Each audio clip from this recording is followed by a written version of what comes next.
Worried about the cruel behavior of his daughter, the millionaire CEO hired the best psychologist in the country for a secret evaluation. Disguised as a simple employee, the doctor approached the girl.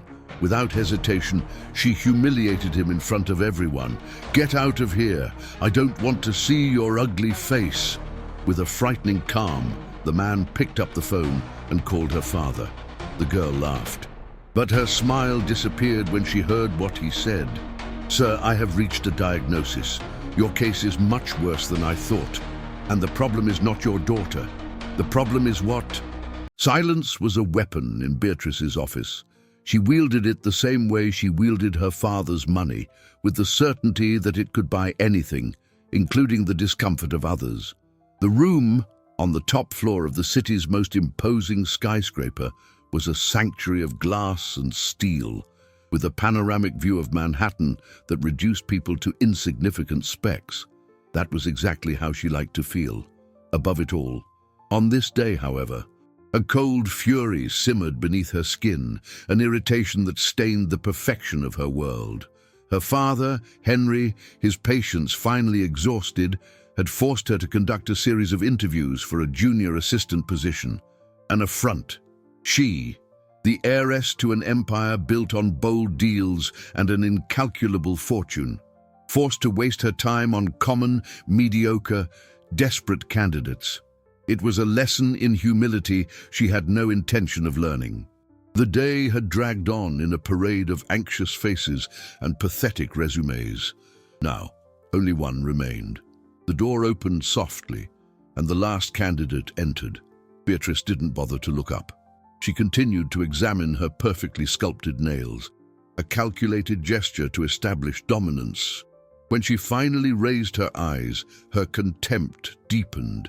Before her stood a man who seemed to have stepped out of another time, a gentleman with graying hair, clothes far too modest for this environment, a jacket that had seen better days, and shoes that betrayed long walks. He held a simple folder, and his face, etched with wrinkles that could tell 1,000 stories, displayed a serenity that profoundly annoyed her. He didn't seem intimidated by the grandeur of the room or her icy presence. He just waited, with a patience she considered an act of defiance. His resume lay on her desk, untouched. She didn't need to read it.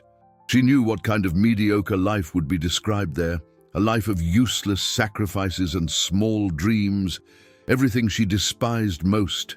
She let the silence stretch, making it heavy, oppressive.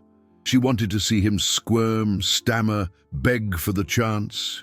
But he remained motionless, his calm gaze fixed on her, not with awe or fear, but with an almost clinical curiosity. That was the last straw. His calm was a mirror reflecting her own agitation, and she hated what she saw. With a theatrical sigh of boredom, she leaned back in her luxurious leather chair, the sound filling the silence. Her lips curved into a disdainful smirk. "Look, I'll be blunt," she began, her voice as sharp as shattered glass. "I don't even know why my father insists on bringing people like you in here."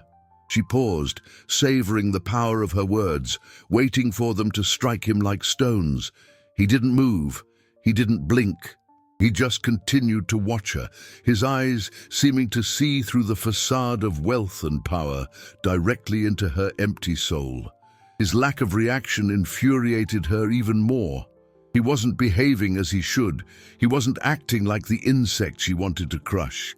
He was somehow in control. It was unbearable.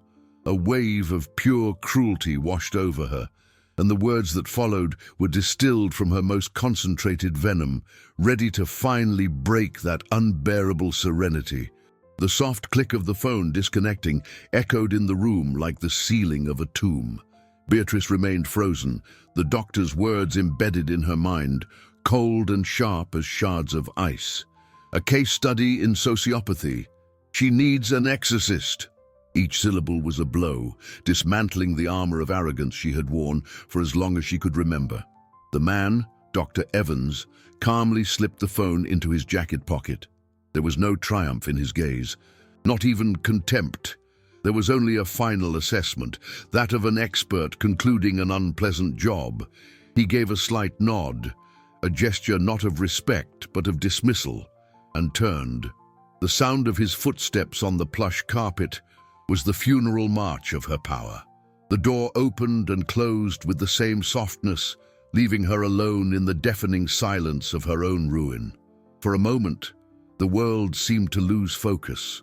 The skyline, once a symbol of her dominion, now seemed to mock her, a witness to her monumental humiliation. Rage came next, a searing wave that threatened to consume her. Who was that old man to judge her? A nobody, an imposter. She grabbed the phone on her desk, her hands trembling, ready to call her father, to scream, to demand he fire that charlatan. But before she could dial, the device rang, its shrill sound cutting through the air. It was him.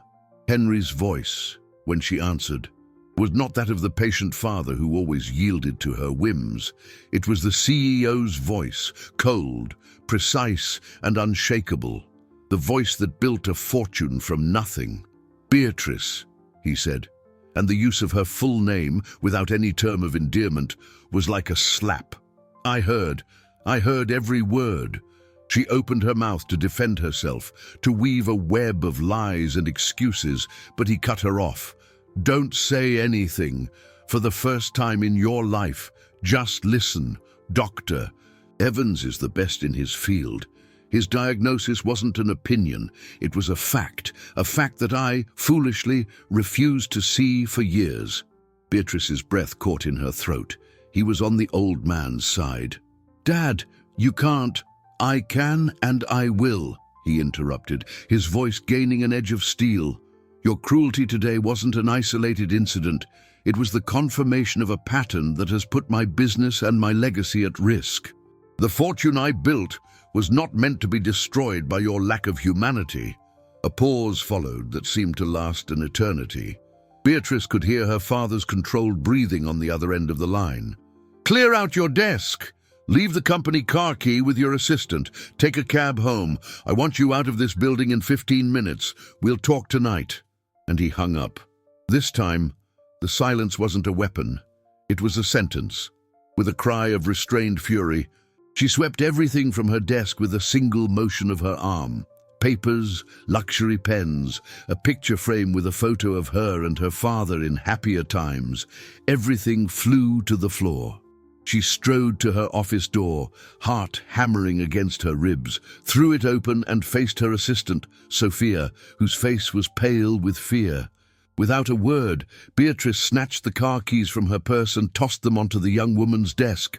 The metallic clatter was the only sound amid the shocked stares and whispers that began to spread across the floor. Every step she took toward the elevator was torture, feeling the eyes of every employee on her back, no longer with fear, but with morbid curiosity. Inside the cab, the smell of leather and the grandeur of her luxury car were replaced by the generic scent of an air freshener and a worn fabric seat. Through the window, she saw the company building, her ivory tower, shrink until it was just another point on the horizon. Ruin was no longer a distant threat. It was a real, cold presence sitting next to her in the back seat, taking her to a reckoning that, for the first time, she had no way of escaping. The mansion, which had always been her refuge and the symbol of her status, greeted her with a monumental coldness. The marble in the foyer seemed chillier, the high ceilings more distant, and the priceless works of art hanging on the walls stared down like silent judges. The household staff, who normally greeted her with fearful respect, now averted their gaze, their faces a mixture of pity and nervousness. They knew. The news, like wildfire, must have already swept through the luxurious corridors. Beatrice ascended the winding staircase, ignoring everyone, each step echoing her impotent rage. She didn't go to her room, but to the library. The place where her father used to retreat. That was where the reckoning would happen. She waited, anxiety gnawing at her composure, rehearsing inflammatory speeches and vitriolic defenses. The fault lay with the old man, with her father, with the world. everyone but her. When Henry finally entered, the late afternoon sun cast his long, tired shadow across the Persian rug. He didn't look angry. He looked exhausted, like a man carrying the weight of a painful but irrevocable decision. He poured himself a glass of water, a mundane gesture that seemed absurdly out of place amid the emotional storm surrounding them.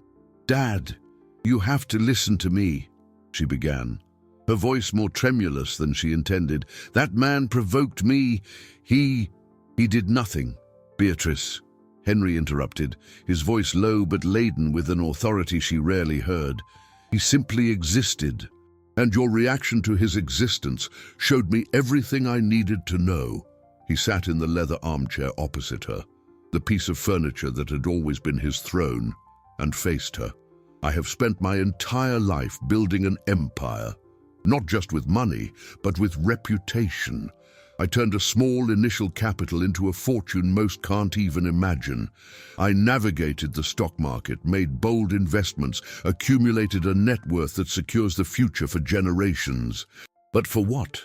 His eyes, usually so astute and full of life, were clouded with disappointment. "I thought I was building an inheritance for you, but an inheritance isn't just a collection of assets and stocks.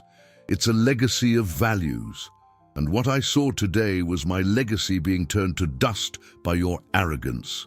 Beatrice tried to protest, but he raised a hand. "Your access to all funds has been cut off. Your credit cards have been cancelled. Your investment accounts have been frozen. As of this moment, you don't have a single cent to your name that comes from me." The shock left her speechless.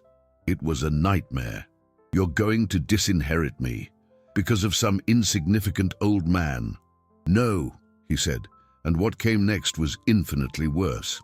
"I'm going to give you an education, the kind money can't buy." He pushed a simple manila folder across the coffee table. With trembling hands, Beatrice opened it.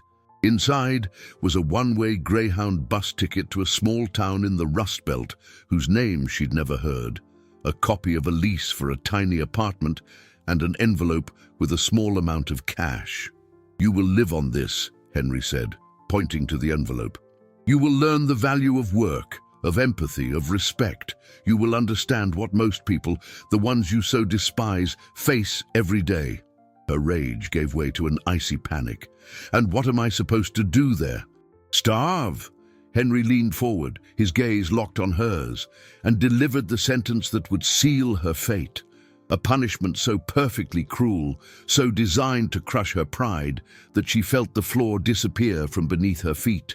"You're going to work. I've already arranged a job for you. You start Monday, at the only place in town that hires anyone, no questions asked." He paused, letting the weight of his next words settle. "You're going to serve soup to the homeless at the community kitchen." The bus ride was a blur of indignity, the uncomfortable seat, the smell of cheap food, and the incessant hum of other people's conversations were an assault on every one of her senses. Accustomed to the climate-controlled silence of luxury cars and private jets, Beatrice spent hours staring out the window. But she didn't see the landscape changing from the concrete of the metropolis to the monotonous green of the countryside. She saw only the reflection of her own face, distorted by rage and disbelief. The town, ironically named Hope, was an anticlimax. A sleepy town square, buildings no more than 2 stories high, and an atmosphere of time standing still. It was the kind of place she thought existed only in old, colorless movies. The apartment, then, was the real slap in the face. It was in a walk-up building, at the end of a dimly lit hallway that smelled of mildew and disinfectant. The space was claustrophobic. One room that tried to be both a living room and a bedroom, a tiny kitchen with appliances yellowed by age, and a bathroom where mold flourished in the corners of the tile. The only window looked out onto a brick wall. She dropped her suitcase on the floor and collapsed onto the bed, which groaned in protest.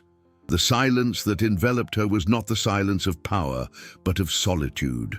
For the first time in her life, she was utterly alone. There were no staff to call, no assistants to command, no father to yield to her tantrums.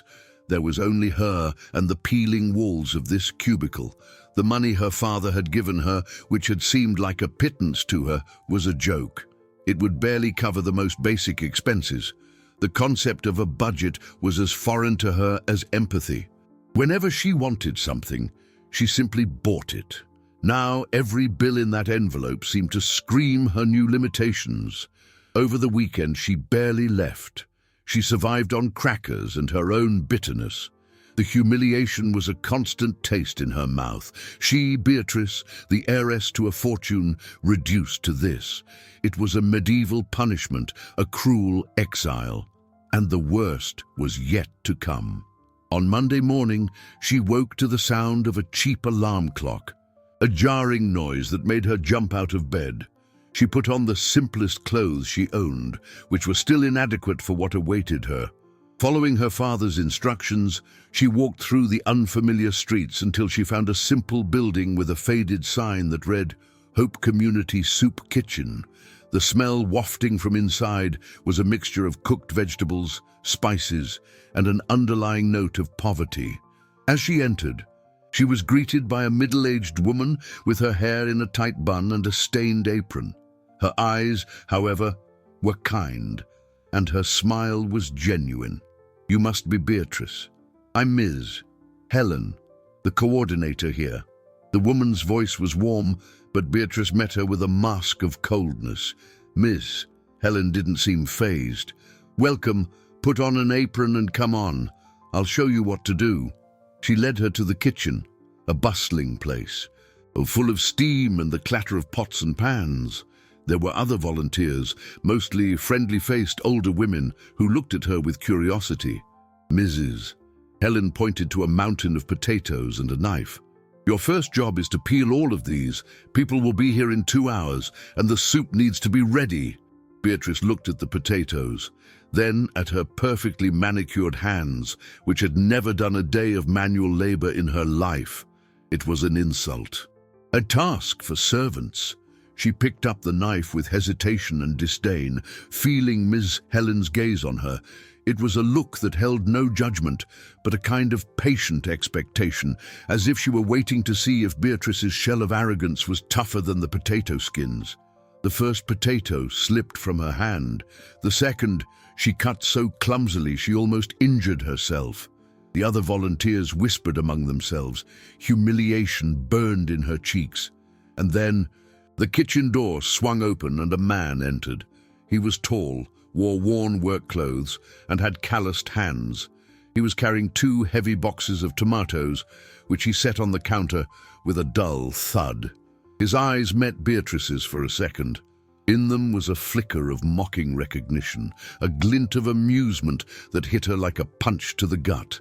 It was her father's driver, the man who had driven her to school every day for years, to whom she had never bothered to say, "Good morning," and he was here, witnessing her fall. The man was Jonas, a face so familiar and yet, until that moment, so invisible to her.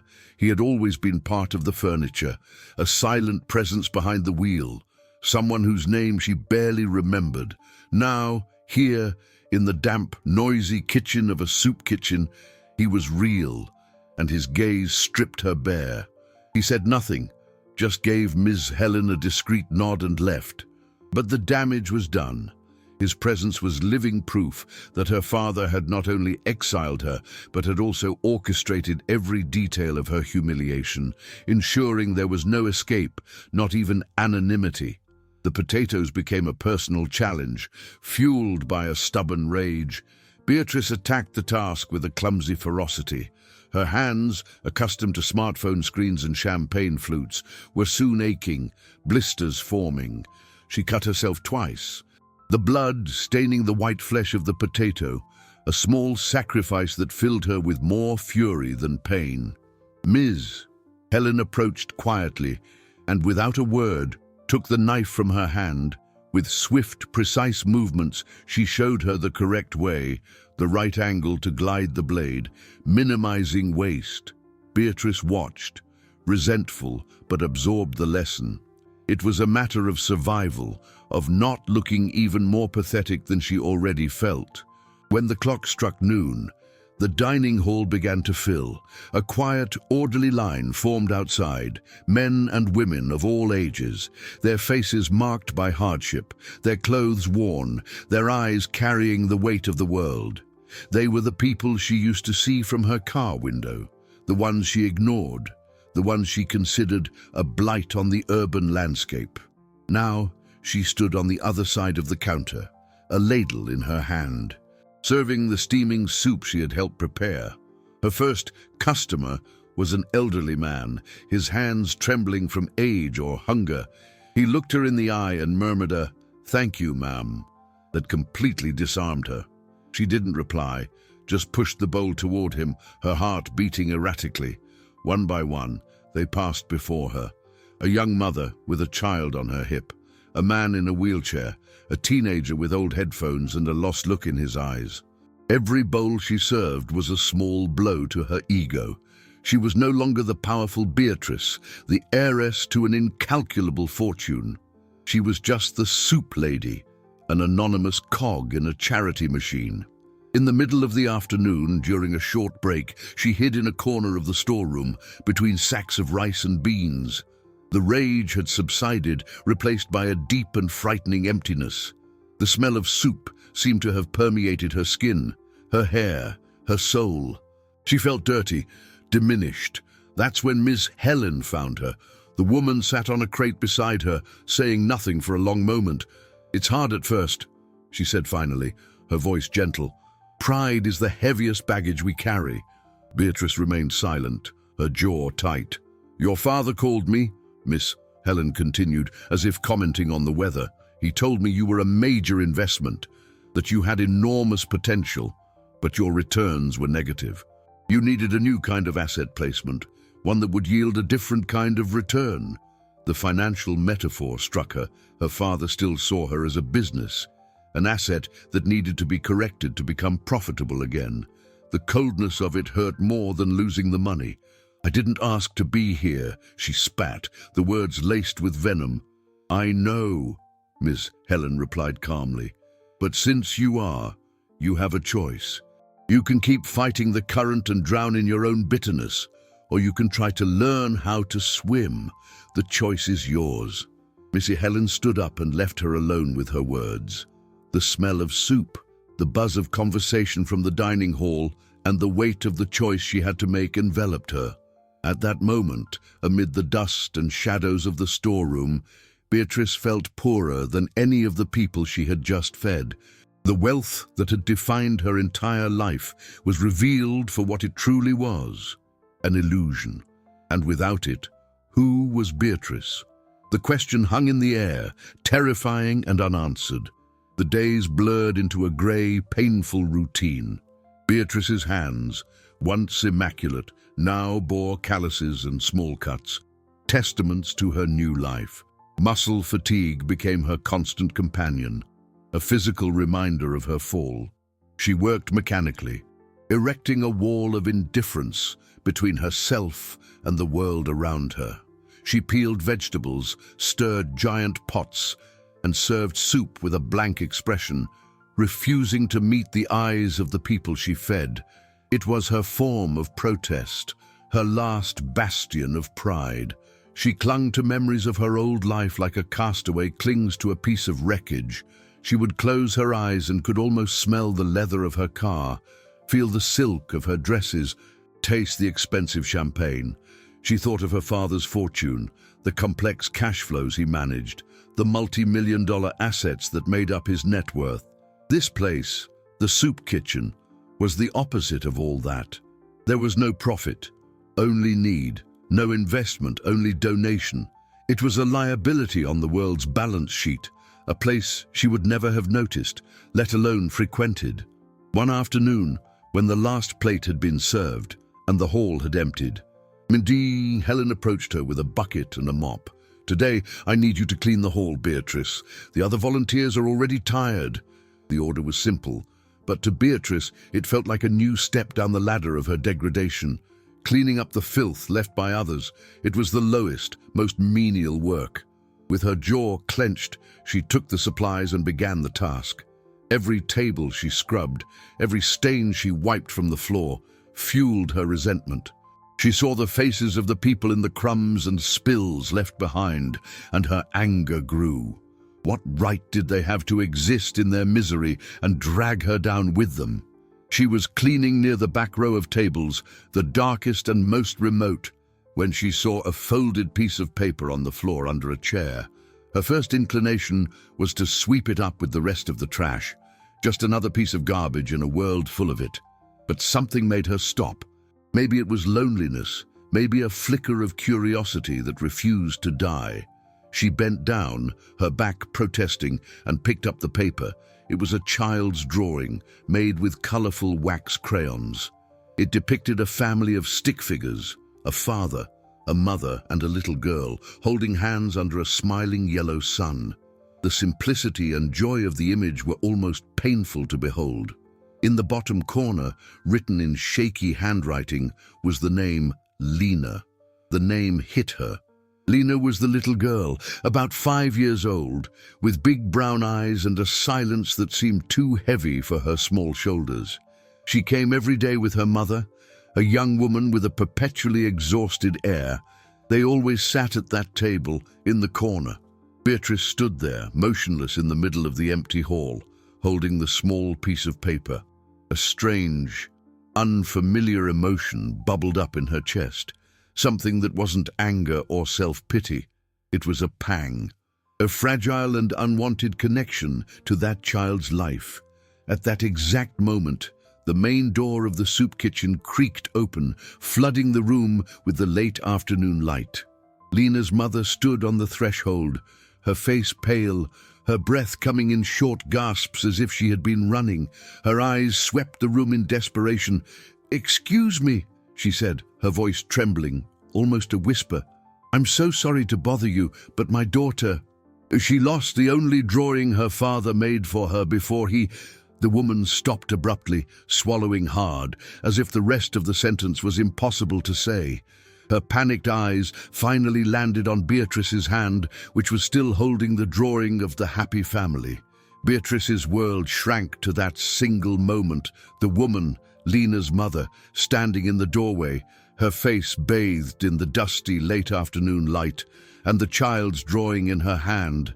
For a second, the old Beatrice, the predator, saw an opportunity. She could have used that piece of paper as a weapon, prolonged the woman's agony, savored her desperation as a small revenge against the universe that had brought her low. But the image of the stick figures holding hands under a smiling sun had driven a splinter of light into her darkness. She saw the panic in the woman's eyes, and for the first time felt not contempt, but a ghostly echo of her own helplessness. I think this is what you're looking for," Beatrice said, her voice coming out hoarser than usual. She held out her hand, offering the drawing. The woman took a step forward, relief flooding her face so intensely she looked as if she might collapse. "Oh my God! Thank you so much. You have no idea what this means."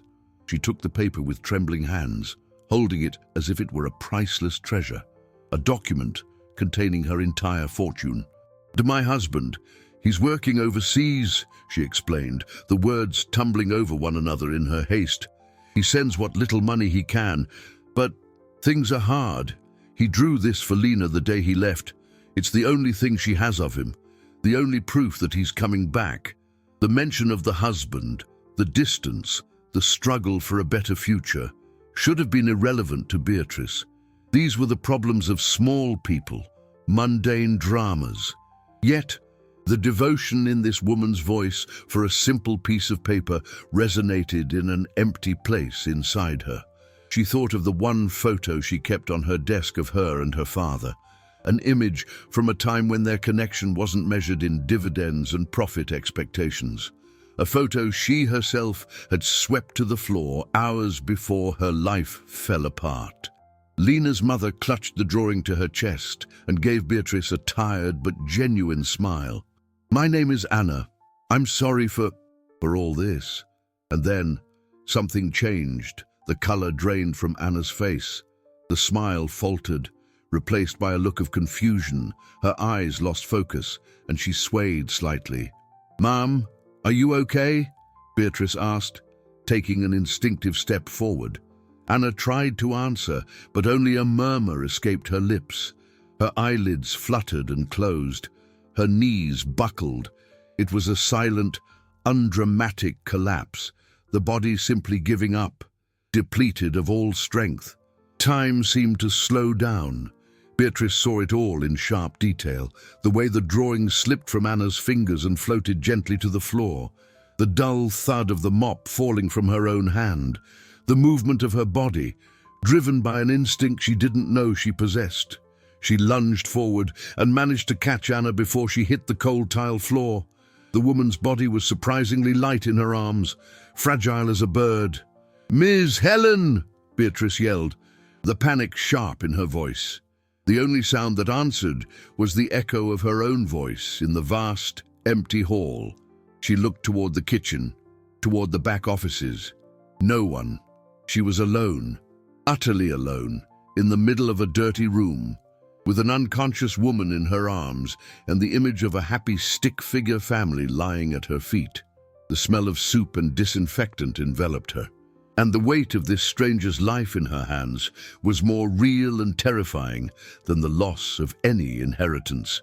For the first time, the problem before her couldn't be solved with money, power, or a curt command. It required something she wasn't even sure she had. Panic was an icy wave that threatened to paralyze her. For an instant, Beatrice was just a spectator to her own disaster, her brain screaming contradictory orders. Drop her! Scream louder! Run! But the dead weight of Anna in her arms anchored her to reality.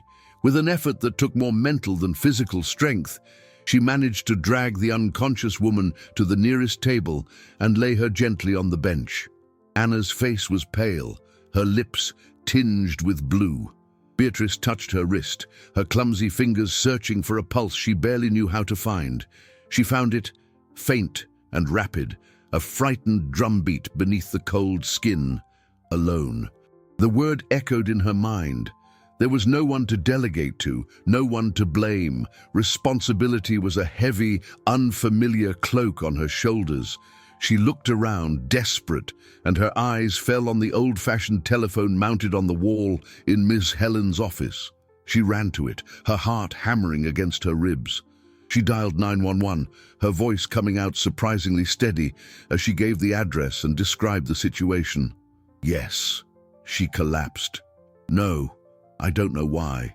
Just get here quickly. She hung up and rushed back to Anna's side. What now? She remembered seeing in movies that you should elevate the legs of someone who has fainted. Without hesitating, she grabbed 2 chairs and propped up Anna's feet, the gesture feeling both crucial and absurdly futile. The silence of the soup kitchen was oppressive, broken only by her own ragged breathing and the distant ticking of a wall clock. She looked at Anna's face, a face that, 20 minutes ago, was just one more in the anonymous crowd of the needy. Now, it was the center of her universe. Lena's drawing was still on the floor. Beatrice picked it up and placed it on the table next to Anna's hand. The smiling sun in the picture seemed to mock the scene. Who was this woman? What had driven her to the brink of exhaustion? Working overseas, she had said about her husband. A white lie for her daughter, perhaps. Or the harsh reality of a family separated by the need to survive. These were questions Beatrice had never asked herself about anyone.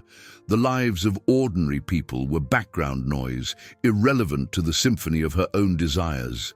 The wait for the ambulance felt like an eternity. With every passing minute, her desperation morphed into a strange, focused calm. She dampened a napkin with water from the sink and gently dabbed Anna's forehead. The gesture was so instinctive it surprised her. It was an act of care, devoid of any calculation or self-interest, a purely human act. When the siren finally wailed, distant at first and then growing closer, an overwhelming relief washed over her. The paramedics entered, efficient and professional, taking control of the situation. Beatrice stepped back, becoming a spectator again, but this time an invested one, connected to the scene. They asked questions she couldn't answer. Medical history, allergies, she was just the soup lady. As they prepared Anna for transport, one of the paramedics turned to Beatrice. "You did the right thing, elevating her legs and calling us right away. You probably saved her life." The words hit her with unexpected force. Saved a life. She, who had spent her entire existence focused on accumulating wealth and power, on building her own pedestal, had done something that truly mattered. Something none of her assets, stocks, or her father's capital could ever buy. They lifted Anna onto the gurney. At the last moment, Beatrice remembered. "Wait," she said. She took Lena's drawing from the table and placed it gently in Anna's hand. "She can't lose this." The paramedic looked at her with a new expression, a glimmer of respect, and nodded as the ambulance pulled away, leaving her once again in the silence. Beatrice looked down at her hands. The same hands that once signed checks for exorbitant amounts, that displayed diamond rings, now seemed different. They had held the weight of a life, offered a small comfort, and that made them somehow more valuable than ever before. When Miss Helen and the other volunteers returned, they found Beatrice sitting on one of the dining hall benches, the mop and bucket forgotten in a corner. She recounted what had happened concisely, almost clinically, omitting the emotional whirlwind that had shaken her. Ms. Helen listened attentively, her serious face softening with concern. "You did well, Beatrice. Very well." For the first time, the praise didn't sound like condescension. It had weight. It had truth. The news of Anna's collapse spread quickly through the small community of the soup kitchen. The next day, people didn't look at Beatrice with the same indifference. There was a new curiosity in their gazes, perhaps even a hint of respect. She was no longer just the arrogant newcomer. She was the person who had been there, who had helped. She tried to ignore it, to don her old armor of coldness, but something inside had cracked. The forced connection to Anna's drama had left her vulnerable. 2 days later, Jonas, the driver, approached her at the end of her shift. He leaned against the wall in the back hallway, blocking her path, his expression unreadable. "I heard what you did for Anna," he said, his voice low. "I visited her at the hospital. She's doing better. Exhaustion and malnutrition. The doctor said she hadn't been eating properly for days to make sure her daughter had enough." The information was a punch to Beatrice's gut. She had served Anna food every day, yet she had never seen the hunger in her eyes, only the exhaustion. "She asked me to give you this." Jonas held out a small, crumpled envelope. Beatrice took it, hesitant. Inside was a note written in a simple, neat hand. "Thank you. You saved 2 lives that day, mine and my daughter's. I will never forget it. Gratefully, Anna." Below the signature, a small, smiling sun was drawn, an imitation of Lena's drawing. Beatrice folded the note and put it in her pocket, her heart tight. Anna's gratitude was a weight, a debt she didn't know how to carry. "Your father called," Jonas said, changing the subject. "He wanted to know how you were getting on." The mention of Henry made her stiffen. "And what did his spy have to report?" she retorted, sarcasm returning like a reflex. Jonas ignored her. "I told him you were exactly the same, arrogant, spoiled, and useless." Beatrice stared at him, shocked and furious. "But," he continued, the corner of his mouth twitching into a half-smile, "and I also told him I saw you holding on to a collapsed woman's life like it was the most precious asset in the world, and that maybe, just maybe, his investment was starting to show some return." He pushed himself off the wall, leaving her to process his words. The insult and the compliment, intertwined, left her confused. Jonas, the man she had always treated as invisible, saw her with a disconcerting clarity. He saw the old Beatrice, and at the same time, the possibility of a new one. That night, in her tiny apartment, she couldn't sleep, Jonas's words, Anna's note, the woman's pale face in her arms, it all swirled in her mind. She got up and went to the small kitchen. She opened the cupboard and stared at a package of instant ramen, her usual meal. For the first time, she thought about what Anna would be eating tonight in the hospital, or what Lena was eating. Food was no longer just fuel. It had become something more, a symbol of care, of sacrifice, of connection. She thought of her own life, a succession of luxuries and excesses. She had had everything, the best food, the best clothes, the best education, a guaranteed inheritance, but she was starving in a way she had never known how to name. With a sudden decision, she took the envelope where she kept her counted cash. She set aside a small portion for herself and put the rest in a second envelope. The next day, before work, she went to a small local grocery store. She didn't buy anything for herself. She bought fruit, vegetables, milk, and a new drawing pad with a box of the brightest wax crayons she could find. The visit to the hospital was an act of courage that demanded more of her than any business negotiation she had ever witnessed.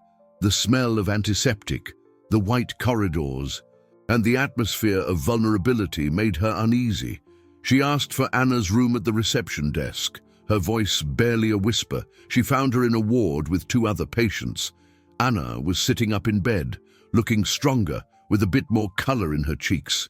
Lena was beside her, focused on a coloring book. When Anna saw her, her eyes widened in surprise, followed by a warm smile that dispelled some of Beatrice's tension. "Beatrice! I wasn't expecting. Please, come in." Beatrice approached awkwardly, holding the grocery bag like a shield. I brought a few things," she said, placing the bag on the bedside table. "For you and Lena."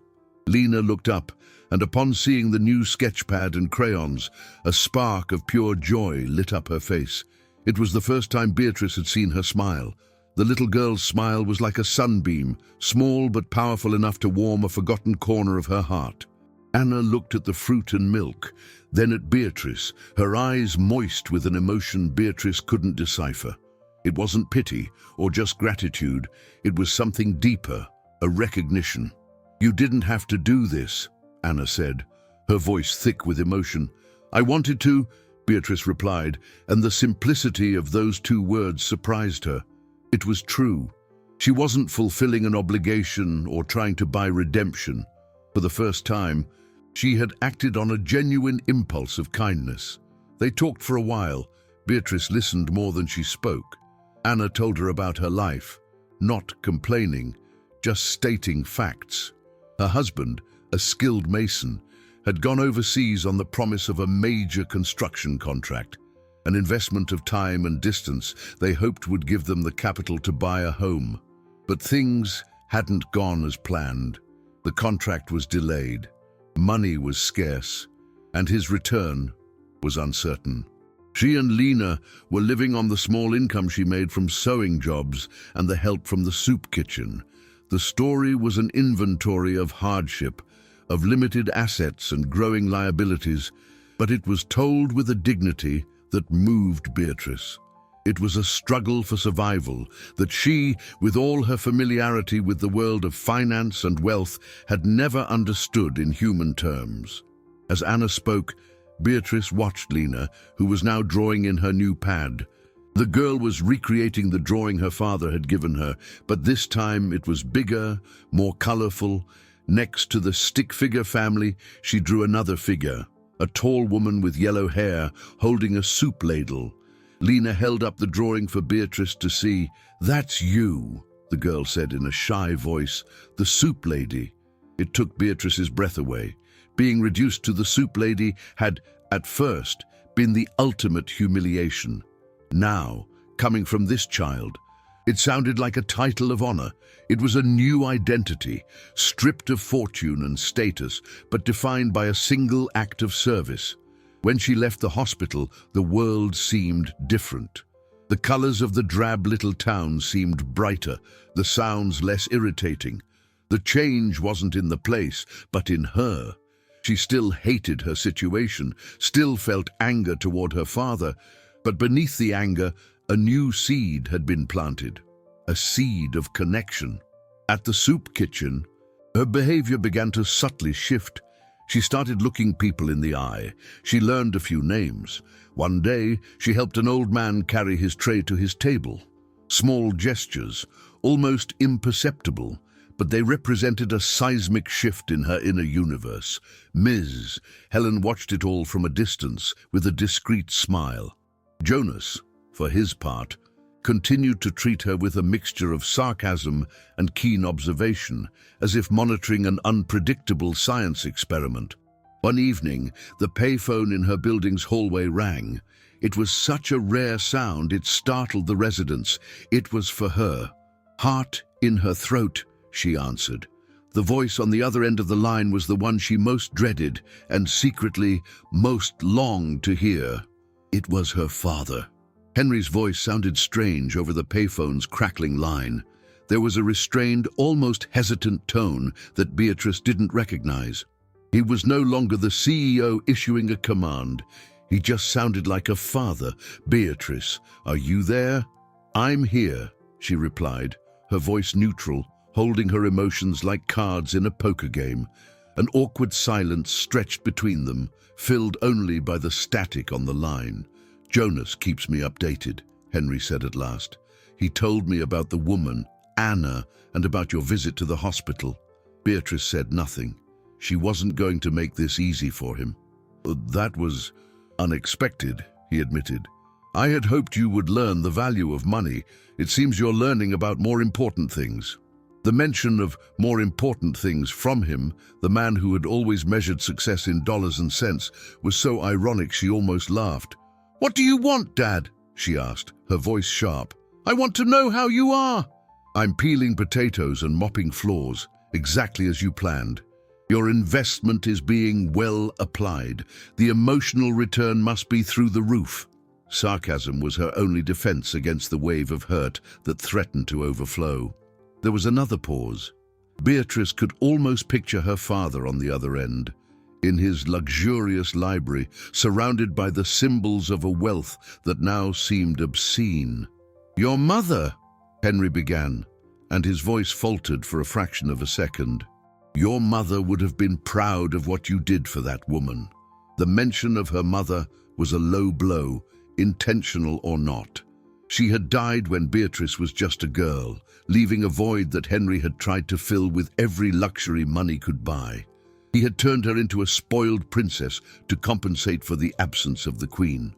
"Don't you dare talk about her," Beatrice hissed, the pain turning to fury. "You don't have the right. You raised me to be a monster, to believe that a person's net worth defined their value, and now you throw me in this pit and expect me to thank you for the lesson. You wanted an exorcism, Dad. Well, maybe I need to exorcise you from my life." With trembling hands, she slammed the phone back into its cradle, the metallic clang abruptly ending the conversation. She leaned against the cold hallway wall, breathless, her heart racing. The conversation had left her in tatters. It had exposed the central wound of her existence, the complex, painful relationship with the man who was both her creator and her jailer. In the days that followed, Beatrice threw herself into her work with a feverish energy. The soup kitchen became her only refuge, the only place she could silence the ghosts in her head. She volunteered for extra tasks, stayed late, helped Ms. Helen with the kitchen's simple bookkeeping, organizing receipts and managing inventory. It was a pale imitation of her old job, but it gave her a sense of purpose. One afternoon, while organizing the storeroom, she found an old box of files, forgotten in a corner. Curious, she opened it.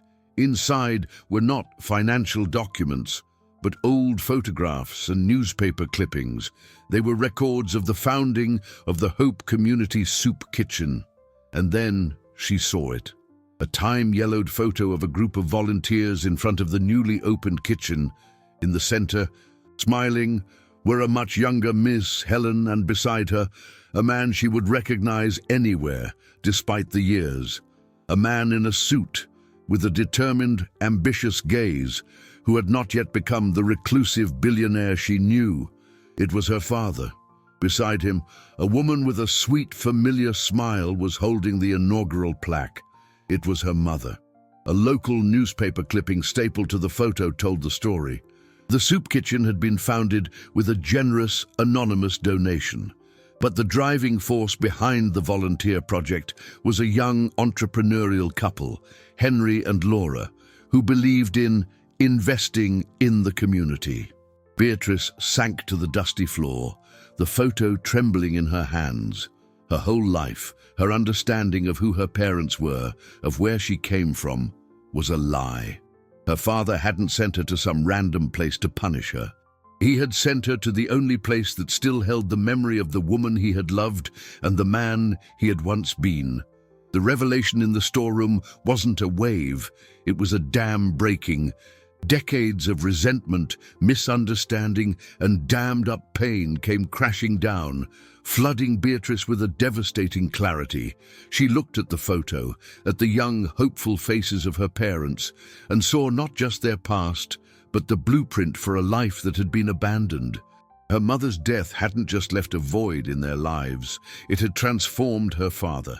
Grief had made him close himself off, and he had turned to the one thing he could control: business.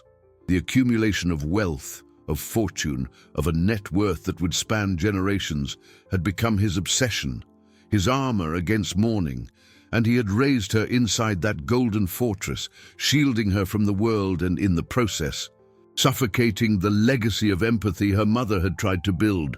The soup kitchen wasn't a punishment, it was a map, a way back home, to the essence of who they were supposed to have been. With the box of photos in her arms, she left the storeroom and went straight to Mrs. Helen's office. The older woman looked up as she entered, saw the box, and her face softened with a sad understanding. "I wondered when you'd find that," Ms. Helen said, her voice gentle. "Your father made me promise not to tell you. He wanted you to find out for yourself." Beatrice placed the photos on the desk. "Why?" was the only word she could manage. "Because he was desperate," Ms. Helen replied. "He saw you becoming a caricature of everything he had become, and he hated himself for it. The cruelty you showed Dr. Evans was just a mirror of his own failure. He didn't exile you to punish you, Beatrice. He exiled you to try and save you both." At that moment, the office phone rang. Ms. Helen answered, listened for a moment, and handed the receiver to Beatrice. Her eyes filled with an urgency that made her heart turn to ice. "It's the hospital." It was a nurse. Her voice was calm but firm. Anna had been discharged, but before leaving, she had insisted they call the soup kitchen. There was news about her husband. A letter had finally arrived. The construction project he had been hired for had gone bankrupt. The investors had vanished. The cash flow had dried up. He and dozens of other workers were stranded overseas with no money for a ticket home. Their dream turned into a bureaucratic nightmare. Anna was on her way to the soup kitchen with Lena, not knowing where to go or what to do. The news hit Beatrice like a physical blow. It was the story of her own family, distorted in a mirror of poverty. An investment gone wrong, a legacy at risk, a family separated by the pursuit of a better future.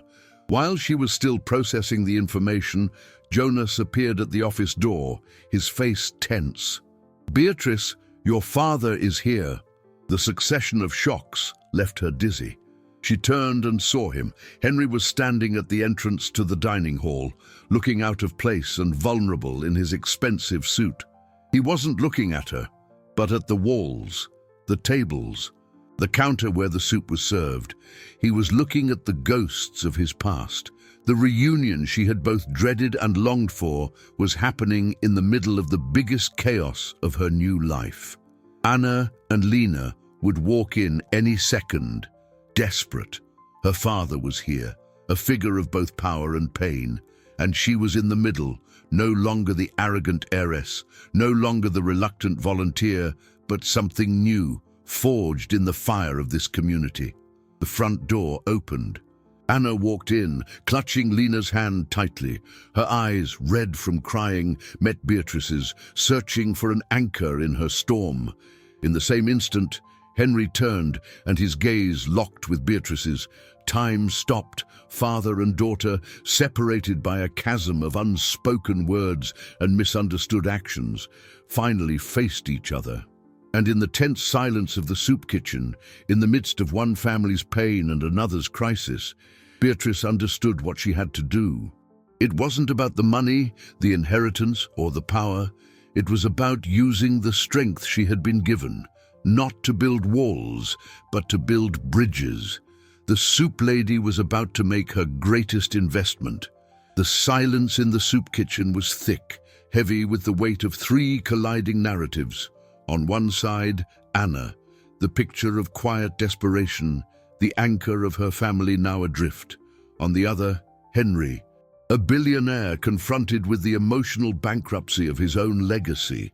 And in the center, Beatrice, the unlikely bridge between these two worlds. She took a deep breath, a calm settling over her that surprised even herself.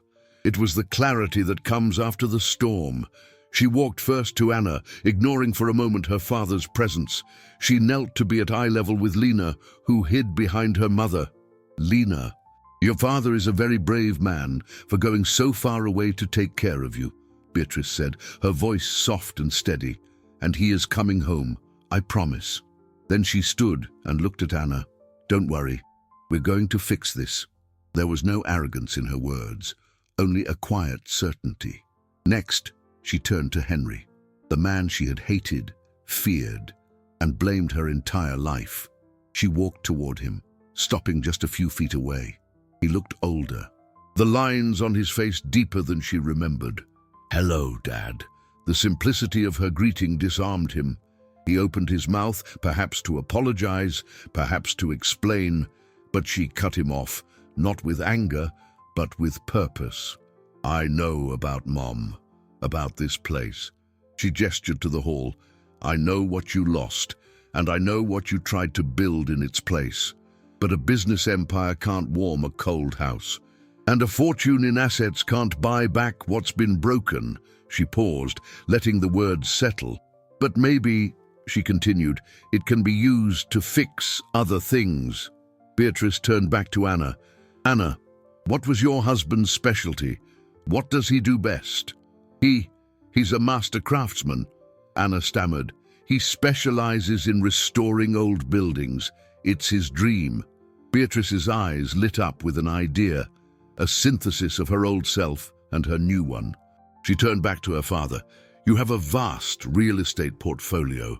Historic buildings you bought as investments, collecting dust in various cities. Assets that generate no cash flow, just appreciate on paper." Henry stared at her, his CEO's mind rapidly connecting the dots. "They need restoration, expensive, complex work, a liability at the moment," he said, his tone shifting from paternal to professional. "Exactly," Beatrice said. And over there," she pointed to Anna, "is the solution. Bring her husband and his team back. Give them the contract to restore one of those buildings. Turn a liability into an asset. Offer them not a handout, but an opportunity, a business deal." The logic was flawless. The language was one Henry understood. It was a plan that not only solved a human problem, but also made perfect financial sense. The return would be twofold, monetary and moral. Henry looked from his daughter to Anna, and for the first time in many years, a look of genuine admiration dawned in his eyes. He was no longer seeing the spoiled child he had sent away, but a woman of vision, who had merged the business acumen he had taught her with the empathy she had learned on her own. "Jonas," Henry said, turning to the driver who had been watching from the doorway, "contact our legal team and the embassy. Arrange transport for Mr. Vargas and his men as soon as possible." Then he turned back to Beatrice, his voice low and personal again.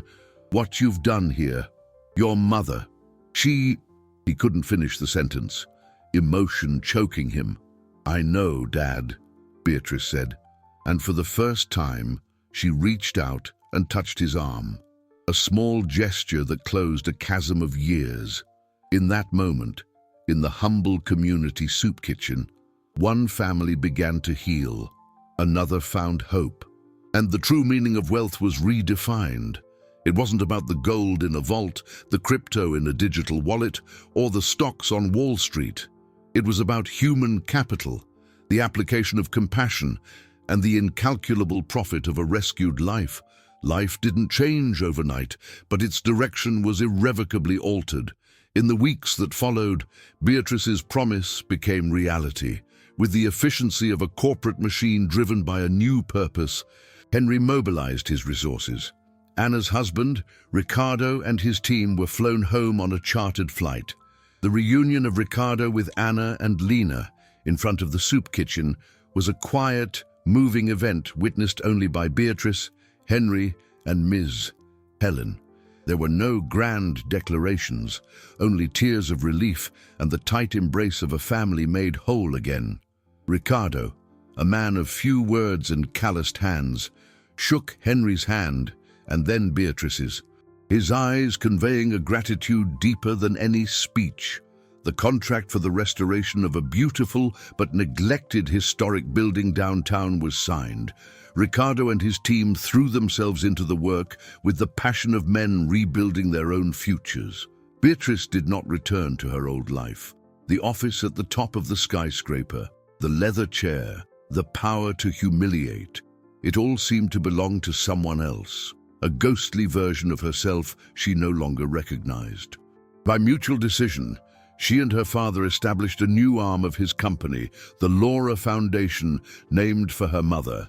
Its mission was to identify social impact investments, projects that, like Ricardo's, could generate both a sustainable return and a positive change in people's lives.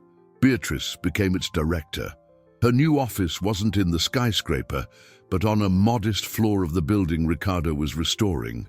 She split her time between analyzing project spreadsheets and continuing her volunteer work at the Hope Community Soup Kitchen, which received a perpetual endowment from the foundation, securing its future. Her relationship with her father was rebuilt, piece by piece, not on the fragile foundation of money and obligation, but on the solid bedrock of mutual respect and a shared purpose. They talked about interest rates and dividends, but also about lives and dreams.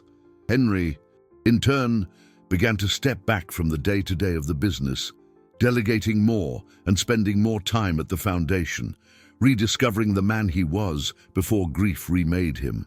One day, months later, Beatrice was serving soup when Lena and her parents got in line. They no longer needed the food from the kitchen, but they came every week as a ritual of gratitude. Lena handed Beatrice a new drawing. This time, it was the facade of the old building, now covered in scaffolding but with gleaming windows and a new door. There were stick figures working on it, and others lining up for soup beside it, and above it all, a big yellow sun was smiling. "It's our castle," Lena said. That night, Beatrice returned to her new apartment, a simple place of her own choosing that she now called home. She sat by the window, which looked out not on a brick wall, but on the lights of the city. She thought about her journey. She thought of Dr. Evans's diagnosis, a case study in sociopathy. Perhaps he had been right, but he had been wrong about one thing. It didn't require an exorcism. It just required a little hope, a dose of humility, and the discovery that the greatest fortune isn't in the inheritance you receive, but in the legacy you choose to build. Her fall had stripped her